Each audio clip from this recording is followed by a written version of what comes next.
Good afternoon, everyone. My name is Jeff Guarcino. I'm the president and CEO of Visit Philadelphia, and welcome to the BPHL Innovation Festival. The first couple panels were amazing. I hope that you're having a terrific panel, and we are thrilled that you're able to join us here today. And so our discussion this afternoon is the real Philadelphia, and you probably haven't heard of it. But if you're a subscriber to National Geographic Traveler, you might have seen earlier this year that Philadelphia, yes, Philadelphia was one of the 25 trips to take in 2020, the only place in the United States. And so we are thrilled to have the opportunity to tell you and describe to you not only how greater Philadelphia has become so much greater in the last 30 years, with a lot of people putting hard work, determination, and vision to create and to introduce and reintroduce to the world greater Philadelphia, but also to talk to you about what's impacting all of us here in the world today, which is COVID, and how we'll be addressing the impact of this global pandemic. I am really thrilled to be joined today by Ann Ewers, President and CEO of the Kimmel Center, Inc., and Judy Lee Reed, the Program Director of Creative Communities, one of the greatest titles, at the William Penn Foundation. And so they were on the Greater Philadelphia Chamber of Commerce task force with us, and the task force was responding to COVID-19. And it was through the leadership of the Greater Philadelphia Chamber of Commerce, with Dan Hilferty as chairman and Rob Wunderling as president and CEO, who put together 130 expert leaders from business and civic communities to devise and present and bring together a unified voice of how Philadelphia could not recharge, how can Philadelphia recharge and recover, and how we could do it as a collaborative task force. And I was so proud to serve on this task force with Judy Lee and with Ann and so many others, because there were three key values that I think all of us could agree to. First is how first and foremost can our economy recover amid this pandemic? And what can government and across industries in the public and private sector do in true partnership in which to address the current needs, the human needs, social injustice, and then, of course, what can we do as we rebuild smartly and thoughtfully around diversity and inclusion and equity? And so through these conversations of these community leaders and expert leaders, the recommendations came out on how we can serve all people, how we can serve large business and small business, and really touch every part of the greater Philadelphia economy, and making sure that we focus on people of color and communities who have not always been included. And what can we do with this unprecedented challenge? And how can we make a greater Philadelphia even greater in the future? And so today, what we're going to be talking about is one of my favorite topics as president and CEO of Greater Philadelphia Tourism Marketing Corporation and Visit Philadelphia, and a native Philadelphian, of course, Philadelphia, and of course, tourism, arts, culture, innovation, and certainly our future. And so today, just to level set, we're going to make this discussion into four sections. We'll do a quick introduction, a quick few questions for you to get a sense of my esteemed colleagues on this panel. We'll have a couple long-form questions to give these serious topics the more depth and perspective that they deserve. And then we'll end with innovation in the future, in the theme of the Innovation Festival.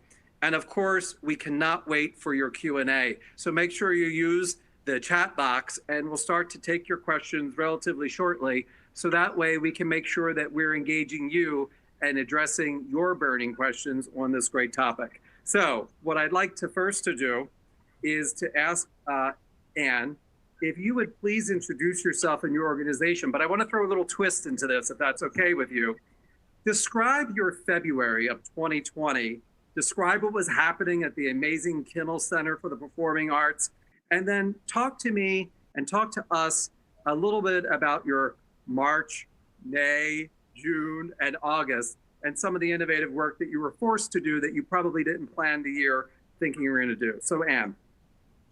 Thank you very much, Jeff. And you're right. February was absolutely gangbusters. We had the largest number of Broadway touring productions lined up for the entire year. The sales were terrific.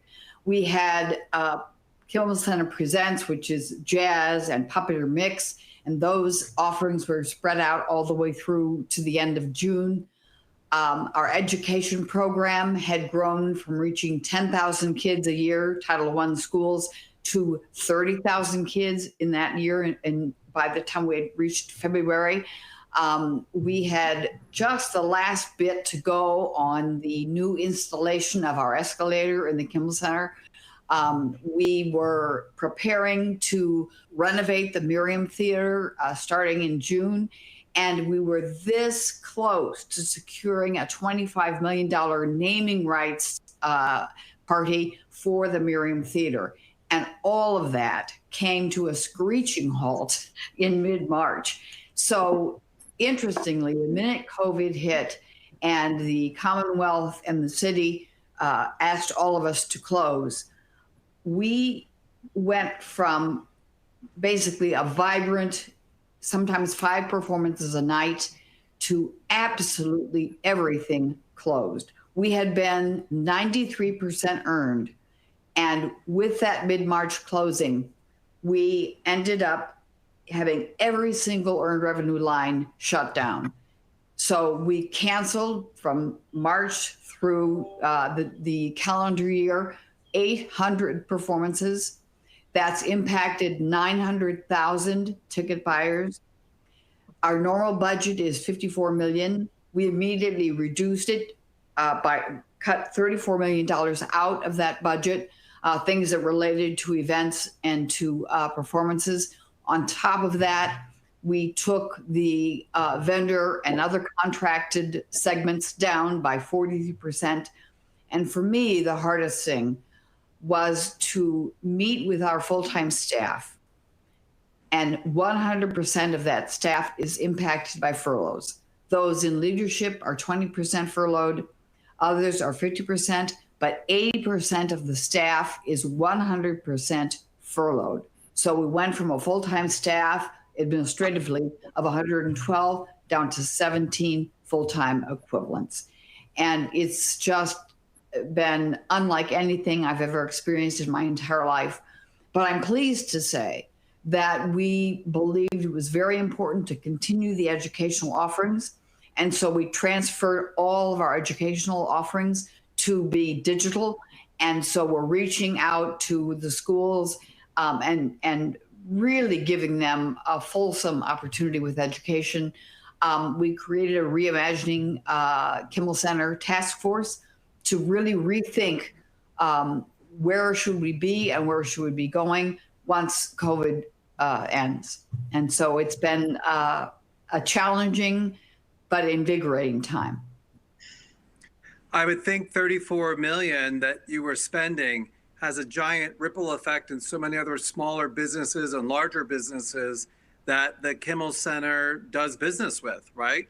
And all those other companies that were dependent upon that revenue that you had as well. So did you also have some feedback from your vendors and performers and other people outside of the Kimmel Center organization for your massive impact on arts and culture?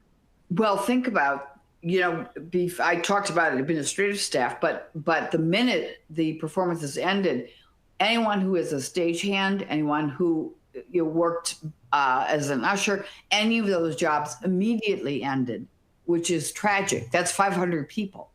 And then, as you mentioned, the businesses who depended on us, and when you think about it, the economic impact of the Kimmel Center for 1 year is $585 million into this region's economy. So huge impact when you think of the restaurants, the hotels, everything that surrounds our campus. And Judy Lee, we're so lucky to have the William Penn Foundation here in Greater Philadelphia. What were you doing in February, and how has the William Penn Foundation had to pivot due to COVID? Yeah, thanks for that question. So, well, first, just for anybody who is unfamiliar with the William Penn Foundation, we are a family foundation that has been in existence since 1945 and founded by the Haas family. Our grant making spans a number of issue areas, including educational opportunities for low-income families, particularly early learners, efforts to ensure a sustainable environment, efforts to foster a creative and vibrant civic life, and some work to advance the philanthropic sector in our region. Just to give you a sense of scale, in 2020, the foundation will grant more than $117 million to support efforts across the Philadelphia region. And so for my part, I direct the Creative Communities program, as you noted, Jeff, and in that area, we support public space, arts, and culture. And I joined the foundation 3 years ago. It's interesting to be invited on this panel because I am a demographic data point in that I uprooted my family from Brooklyn in order to make Philly home. And so fortunate to be here and in every way. And we truly love it. But for the foundation's work, it was really interesting.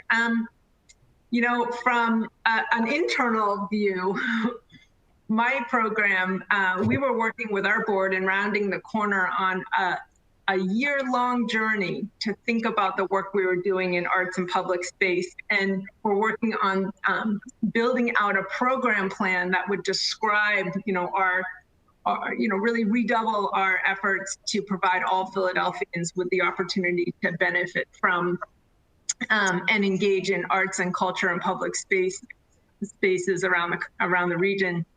And it was, we were buoyed by the strength of our grantees, and we understood that as a reflection of the strength of our sector. And certainly what Ann just shared is in no small part, a wonderful description of just the strength and the production and the work and the incredible activity that was taking place prior to COVID.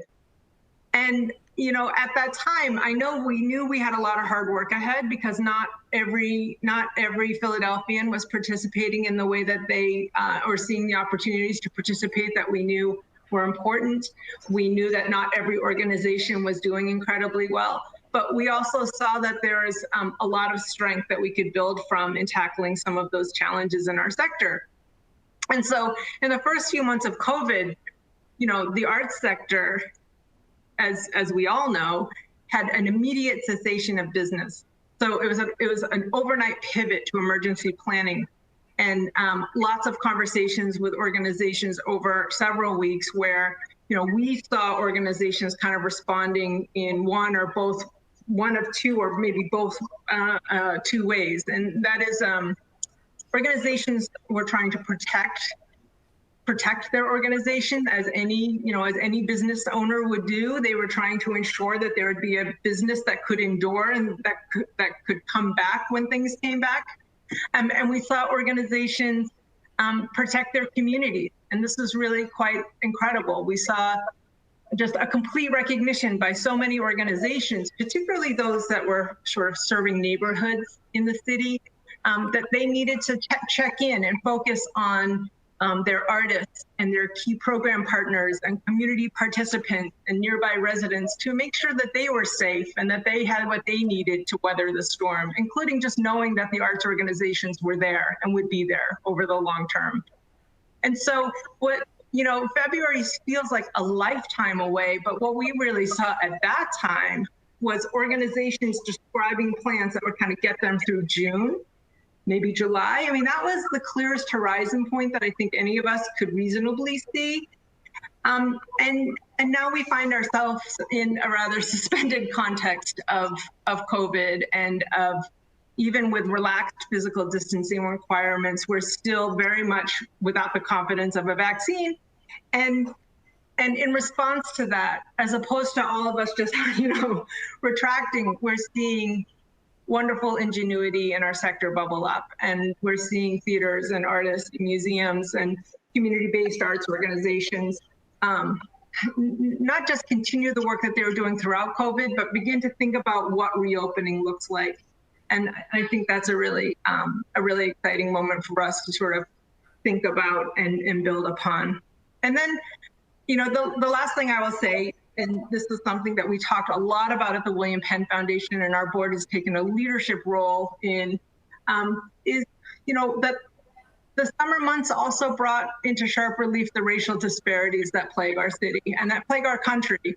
And the calls for racial justice, they came from people of color, but they also came from a very diverse array of Philadelphians who recognize that the success of our country, our community, our city, whatever the unit of measure is that you want to contemplate, the success is dependent upon our ability to support systems, both large and small, that function fairly for all.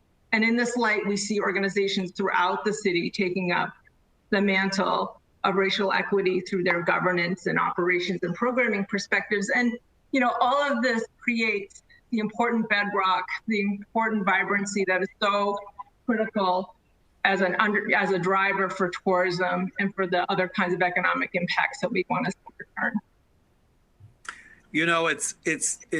I'm glad you brought up that topic, and we're going to continue to talk about inequity throughout this presentation today. And one of the things as a Philadelphian that I'm so proud of, and to see how we respond as a community to these great challenges, and to see in particularly how arts and culture has responded to not only the business end that we're talking about, because the travel and tourism industry has been immediately devastated globally as well, 50% unemployment. We're rebuilding as well. And we also see that arts and culture adds so much to the vibrancy, to the fabric of our community. It tells our stories. It brings us together in ways. And so to see how cultural institutions and arts groups have come together in really creative ways to help us all as members of society, as members of community, to get through the pandemic and to get through the hardships. It's such a resilient kind of industry. And I'm curious, how have you been seeing losing arts and culture? What, in addition to the business, which we've talked about, that really, what are some of the other quality of life or the other intangible but really important to emotional well-being and community building have we lost so far? Are you seeing, and how quickly do you think it could bounce back, and what will it take? And I'll kick it over to you. Sure. It's fascinating, Jeff. We have done surveys with our own community, and then there's been a national survey of all of the performing arts centers. And so I'll answer your first question, or your second question first, and that is 88% of the people in our survey are eager to come back and eager to get back to live performance. However, 53% of them will not come back until there is a vaccine. People are being very, very cautious. If we look at the national scene, 87% of the people feel that they will be spending as much money as they did before attending live performance. 10% actually think they'll be spending more money. We've not asked the question, will you spend more money to help pay for some of the COVID measures? We will ask that question as the next piece of the survey goes forward. So I think we're seeing people definitely want to come back to the live experience, but understandably, they're concerned, they're cautious, and I think it's up to us to take the COVID countermeasures and really apply them, but also to let the community know what it is that we're doing. But I think also, to your earlier point, all through history, the arts have been a means of expressing where we are with human condition, where we are with politics, where we are with social issues. And I think it's critical for the arts to continue to express that for all of us. The arts challenge us to think of new ways, and they must continue to do that. And I think that, yes, right now we are missing the experience, the shared experience, the opportunity to be transported and transformed out of our daily worries by live performance. But I think we will embrace it all the more when we come back to it. But I do think we need to take and let the arts, which they do so well, bring people together, help us see our ability as different individuals, different ethnicities, to enjoy and to share, to learn to communicate better, and to really address the issue of the racial injustice that has been going on since the country's founding. You know, we hear most often from people, you know, tourism and arts and culture, when you can't participate or can't travel, they miss it. And then they understand and they go, wow, I didn't understand or appreciate how much I thought about the Philadelphia Pops concert, or to that Broadway show I wanted to see, or the chamber orchestra, or the restaurant, my favorite restaurant that I would go to before I went to the Kimmel Center or before I went to my favorite show. There's so much of the cross section, but in this absence of live events and in culture, and even an absence of tourism, we have seen, and we've been fielding questions and helping people discover the many things that there are to do in the greater Philadelphia region, including the amazing outdoor spaces and public spaces and Fairmount Park and the outdoor activities. And Judy Lee, you know, the William Penn Foundation has been so critical and to a cross section of industries, and with a 30,000 degree view and a long view of a family commitment to greater Philadelphia, you must see, and the foundation must see, some strong correlation between cross sections of industries. Is something popping out to you that is an aha, or something that you're really proud of that you're seeing now that people are stepping up to the plate in these last few months to innovate as a part of COVID? There's some. Thank you for that question. It's remarkable to be part of a program team that looks at both arts and culture and public space, because it's almost the inverse problem when we look at public space, in that the businesses never stop. There's greater demand for public space. It's just, it's amazing, and it's also, you know, just ripe for all sorts of visioning for what this may portend for the future. And I'll say a couple of things. One is that, and as I share these observations, I want to prompt us to think about these observations when we think about arts organizations as well. In that public spaces in Philly and in the region have been the go-to place for us to just get away from our homes, which are now our offices, which are now our schools, and to just take a minute and get some fresh air and to get some much needed exercise, and just take a minute to get away from the things that we're dealing with at home, which are serious and are stressful. We see that also in arts and culture, and I can say a little bit about that in a minute. But with public spaces, the other remarkable thing is that in Philadelphia, our public spaces have been also part of a critical network to, as a conduit to services and information to vulnerable people who need points of connection to critical resources as they try to weather the effects of COVID and the economic malaise that we're all experiencing. And so it's an interesting problem set where we see not only a higher demand from those of us who, you know, are just trying to take a minute to be in repose and to enjoy ourselves and spend time with our families.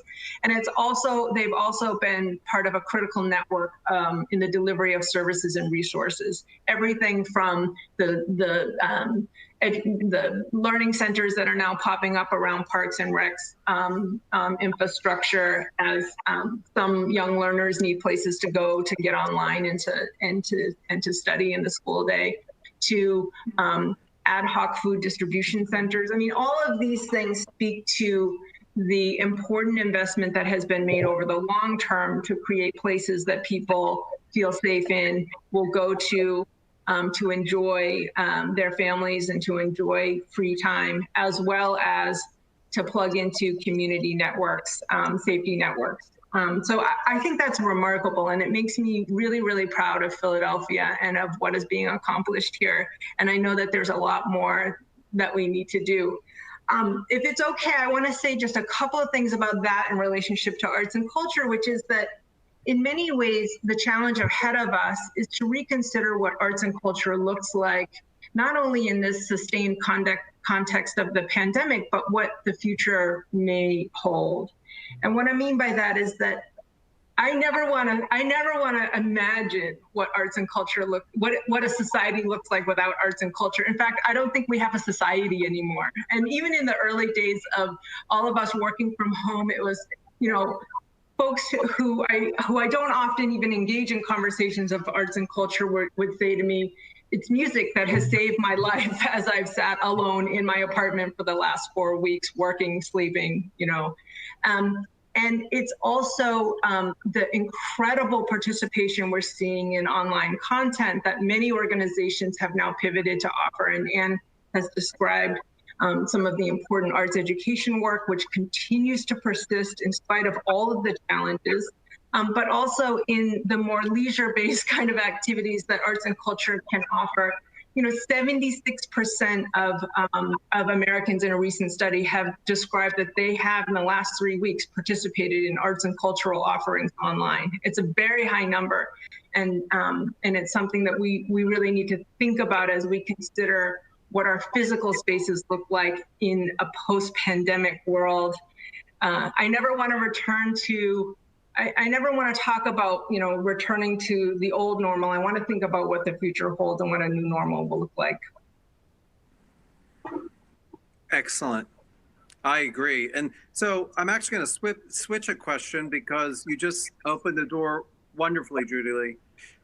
So how do we ensure not going back, but moving forward? What can we all do to ensure that diversity and inclusion and equity is in the forefront of our decision-making as we are moving forward? Is there an example or two, either Anne or Judy Lee, that you can point to that are conversations or starting points for each of your organizations, or that you've heard of someone doing that could ensure, as we look towards the future and rebuild, that we're doing it thoughtfully and with diversity and inclusion and equity in mind? I'll speak up, Jeff. Certainly, the Kimmel Center has always had a focus on diversity and inclusion, and a big focus for the last 13 years has been to increase our board representation. We now have 30% of our board is ethnically diverse. It's a start. We have a ways to go, but it is a start. But I think what's been so important for all of us as we've worked together, recognizing that we need to do more in terms of what we offer, our plaza activities, opportunities for people to come and see and experience with no cost at all, whatever they wish from an artistic standpoint. I think that what we offer on the campus is broad and diverse. There is truly something for everyone, but we've got to make it so that they can have access to it and enjoy it. And I think we also have to do a much better job in terms of the artists that we engage. We have a huge panoply of styles, whether it's jazz or hip hop or comedians or whatever else it is. But we must pay better attention in terms of our engagement and our hiring of artists who are people of color, who represent those communities, and make sure the entire community feels welcome and involved and able to access. Yeah. And I'd love to just build on that a little bit. As I just referenced, there's this terrific report out published by LaPlaca Cohen and Slover Lynette, our colleagues over there, who Again, they have surveyed both the participants of over 653 arts organizations around the country, and then did a sampling of a database of Americans who aren't necessarily on those lists. And so in total, over 200,000 people participated in this survey. And as I mentioned before, a very high number of folks are participating in cultural offerings online that are being produced by arts organizations around the country, including some really stellar ones here in Philly. And here's something that's really interesting that they found.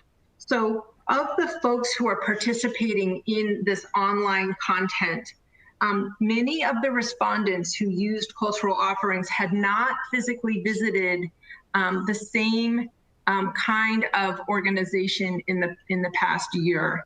And so, for example, people who are using digital content from theaters, those who had not been to a theater in the past year were twice as likely to be Black or African American, and twice as likely to have an income of less than $25,000 than those who reported that they had also been in person. When looking at the participants in digital content from orchestras, those who had not been to a classical music concert in person in the past year were 15 times more likely to be Black or African American, and 3 times more likely to be Gen X than those who had been in person. And I see this all as incredible opportunity for us to rethink our physical spaces as inviting, accessible places where we now know there is great demand and there is a great hunger to touch the art of even, some of the more conventional forms, as well as some of the more kind of groundbreaking modern forms that we have here in Philly. And I will also say that just in speaking with folks from our Philadelphia Orchestra and Opera Philadelphia, in some of their single performance offerings, they are exceeding the participation of what they can offer in person within a whole season. So there's great demand, and it's incredibly exciting to imagine. But I agree, of everything I'm describing, it's opportunity for us to rethink what in-person interaction and what in-person experiences will look like in a post-pandemic world, because we all know of all of the other things that can take place when we share a space and we share an experience together. I'll speak from just a moment about Visit Philadelphia. 46 million people come to our region every single year, a record year for us. Incredibly diverse, as you can imagine, visitors coming to our city and to our region. And for us, we're incredibly proud of the team that's here. 44% are diverse. The leadership team is 5 out of 6 are diverse in our leadership team and our board. But we took a few extra steps.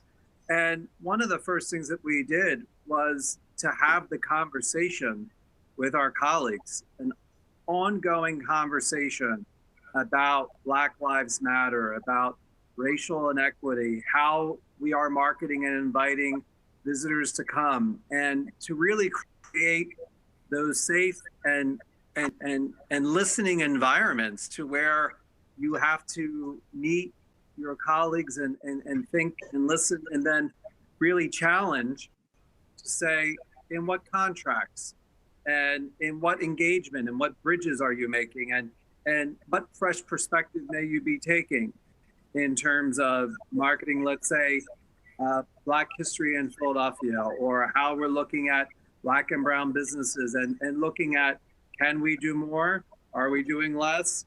And having those conversations. And so for us, and the tourism industry is incredibly diverse. I'm really proud of the tourism industry, how many people started at the front desk of a hotel and have become the GM hotel, or for someone like me as a gay man who mom was a single mom, and now I'm president and CEO of this amazing organization in this country, and have an opportunity to tell our city's story.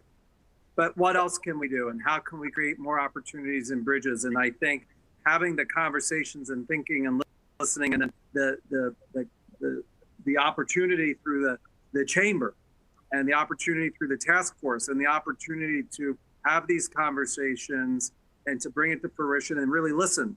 And I think that's an exciting movement, I think, for all of us moving forward. We are going to take questions. We have a great question that's already here. So for those who are watching, thank you for your time. Please bring questions because we're going to start to incorporate them. I'd like to take a quick moment away from COVID for 1 second. And I want to ask this question because both of you are not from Philadelphia originally. I'm from Philadelphia, born and raised. And so I always like to ask the question, what does Philly do really well? And what could Philly do better at? And so I'm curious from your global perspective, what are we doing great and what could we do better at? Short answers. Anne. Sure. Of all the cities I've lived in, including Boston, including San Francisco, Philadelphia is my favorite. The history, the arts, I absolutely love it. However, I would say that the things we need to focus on, we are quite segregated when we look at the demographics of class and of ethnicity. And I really think that we've got to work much better at taking down those barriers, at having those deep communication conversations and figuring out what we can learn from each other. I think wonderfully, the arts is a great way to do that because we all come and we enjoy something together, even from very different backgrounds. And I think that the unification and the universal sense of the arts can help with those conversations and can help us work together and discover each other and be much more focused on the community as a whole. And Judy Lee, what do we do well and what could we do better? I also, I'm an East Coast girl, so I also lived in Boston for some time and then moved to New York City, where I last was before coming to Philly. And so,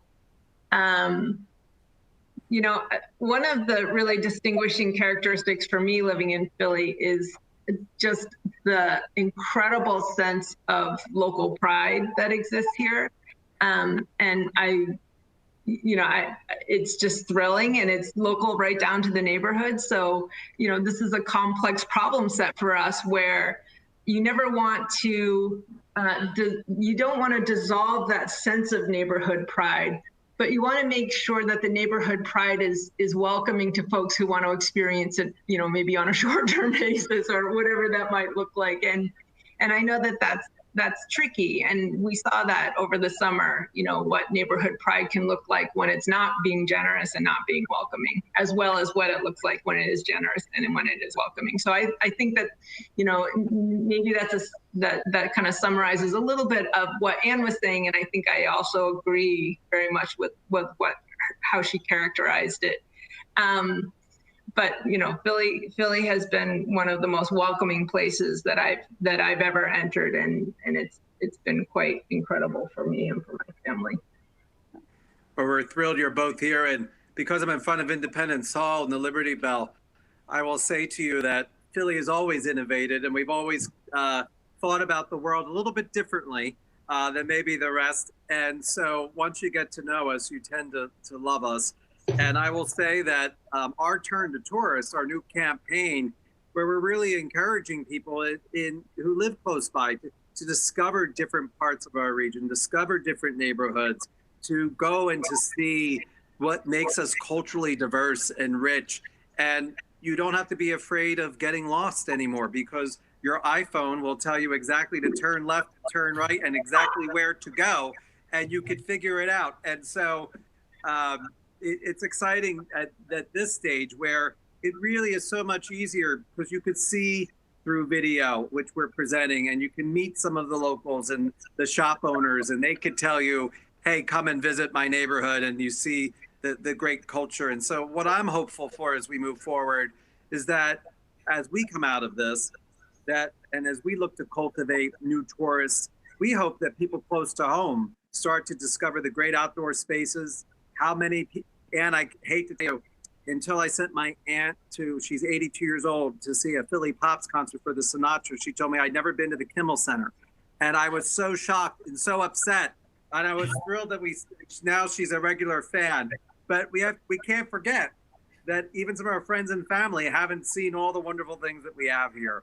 So let me ask an audience question, because we have some questions here. So the first will the theater world consider reopening at a lower capacity, or is that really a no-go due to safety and the effort it takes to prepare and put on a production, as opposed to a movie theater, right? A movie theater, show the movie, don't show the movie. I mean, and what does it really take to open up the doors at the Kimmel Center and put Broadway on the stage?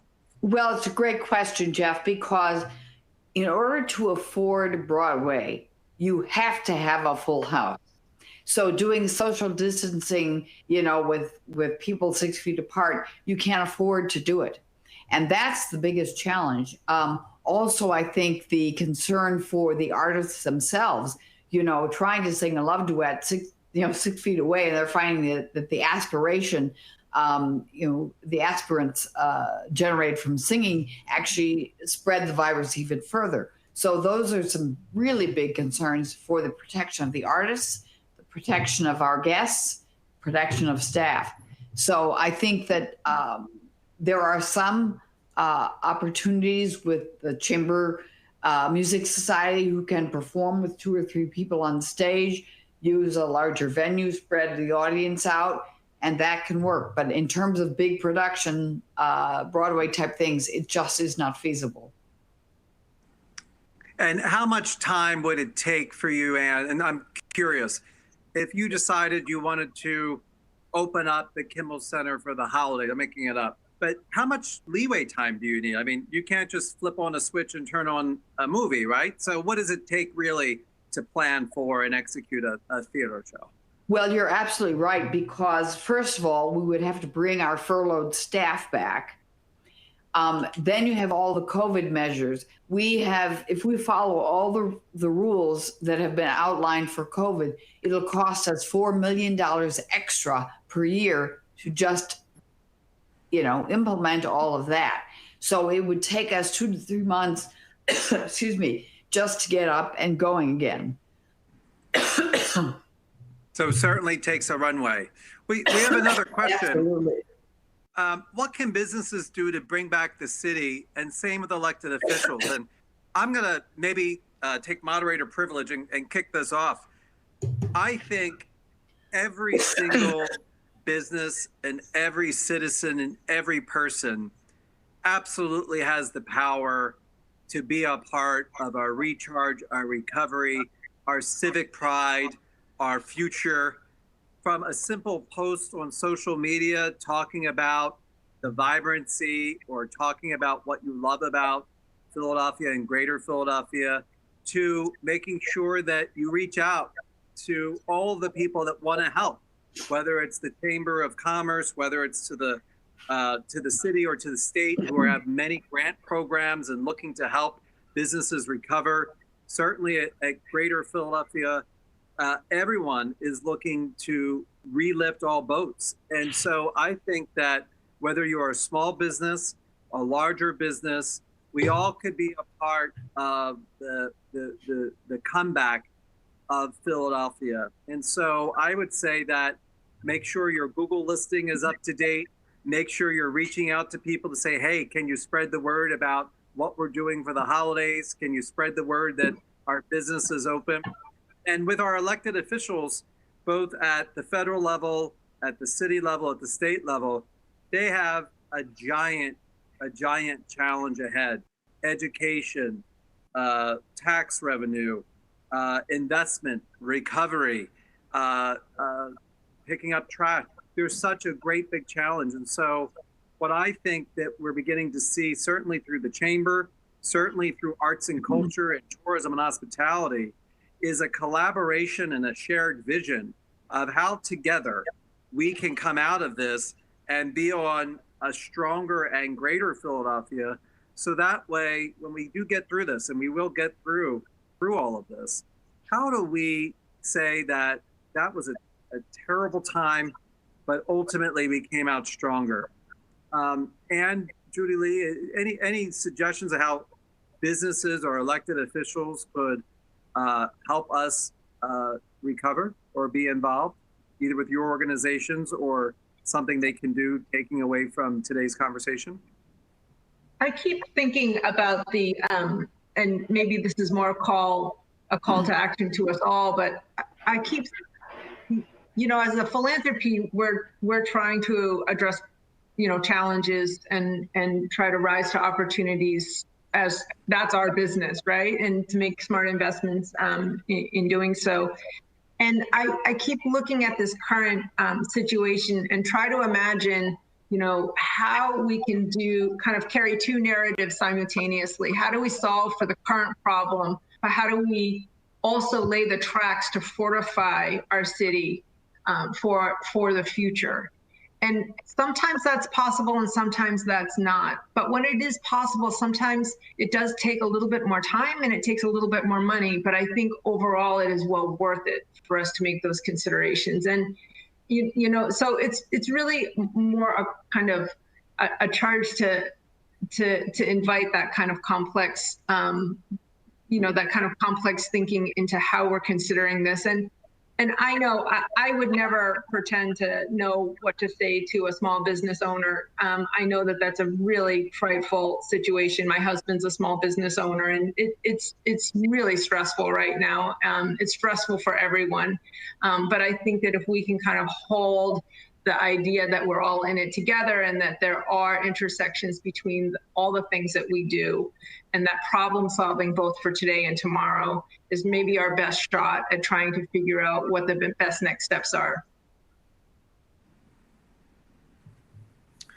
Great. We have another question, and I'm going to slightly change the question, but the question is essentially, is there a way to attract residents from other sections of the city, such as North and West Philadelphia, to participate in, the Kimmel Center, Visit Philadelphia, the services of William Penn?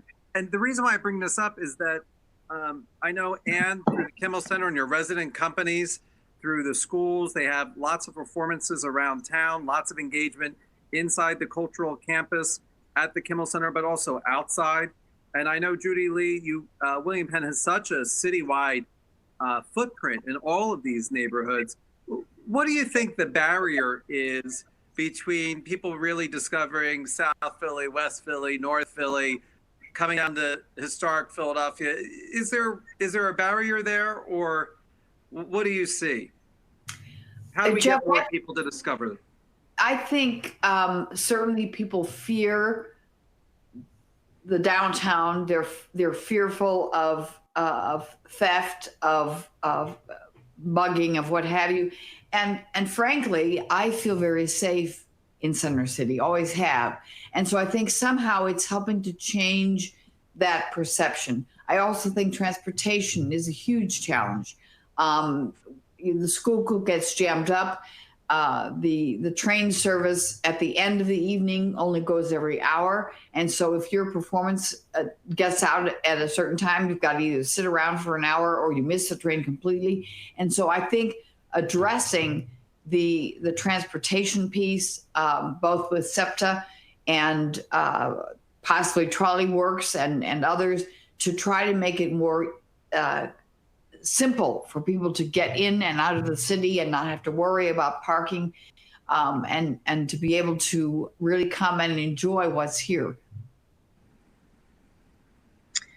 I want to answer that question in two ways. And one is that in particular in our public space work, we have a long history of investing in those sort of large, breathtaking moments. The development on the Delaware River, the animation and creative placemaking of our parks, et cetera. And it's been terrific. And we'll go into big signature parks like Fairmount Park, and the results are they're always stunning.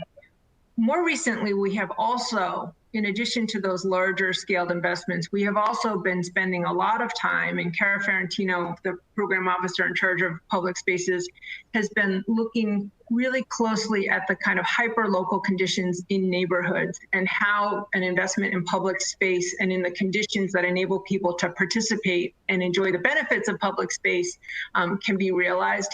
And that really has to be a both and for us as a philanthropy. Now, from another perspective, which I think is important to bring up, is that the relationship of neighborhoods in Philly, and I'm not a Philly expert, I can't wait till someone calls me such, but I'm definitely not. But, you know, for today, I will say that, and working for a national philanthropy for many years, Philly has always been an extraordinary city to me for its cultural landscape. It's one of its distinguishing characteristics. And what we have here in Philly, you don't find in a lot of other American cities. We have organizations like the Village of Arts and Humanities, Asian Arts Initiative, Taller Puertorriqueño, our African American Museum. We have Black Pearl Orchestra. We have made legible what in many American cities continues to exist in a more informal way. And what I mean by legible is that these are organizations of some capacity and scale that work in neighborhoods. And when we add that to the remarkable and unique mural arts, you can begin to see how Philly has invested leadership and other kinds of resources to make these types of organizations really, really grow and take root in neighborhoods across Philly and begin to speak to what the assets are of different neighborhoods, what the cultures are of different kinds of, racial enclaves. And it's all sort of seen sometimes, in a way that remarks on the despair of some of those conditions, but also celebrates the enormous and deep culture that exists there. And if we can begin to connect, and it already happens now, but if we can do more to connect the work of these sort of mid-sized, smaller organizations with some of our bedrock anchor institutions, I think it will help us develop, the muscle memory of how we be inviting safe spaces for everyone, of how you can begin to move people from an experience in Malcolm X Park to an experience at the Kimmel Center. It's right there for us. It will take an investment of time and of the ingenuity of artists and of the leadership of arts organizations for us to fully figure it out, though.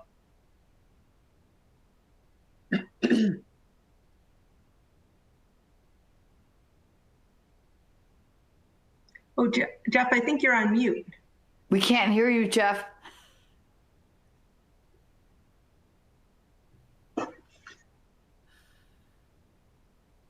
He's still on mute. We still can't hear you. I don't think he...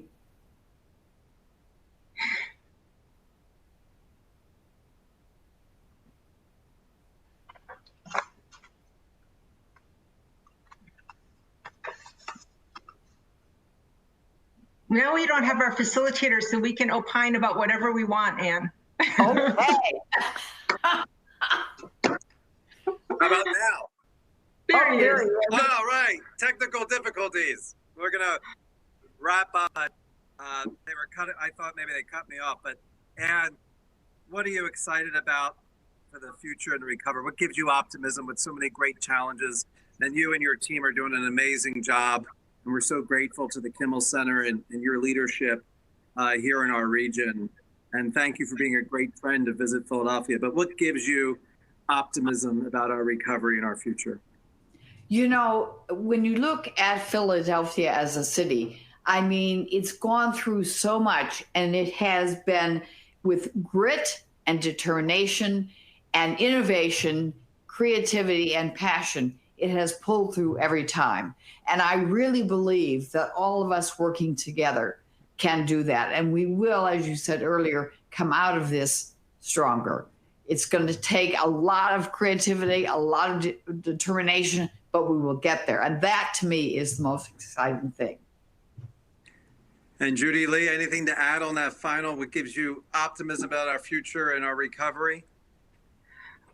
I think it's, everything going on in the public square right now. I think that it's people who are now like adding to the voice of their neighbors to describe what they imagine for the future of Philly. And we need that kind of participation to make this work.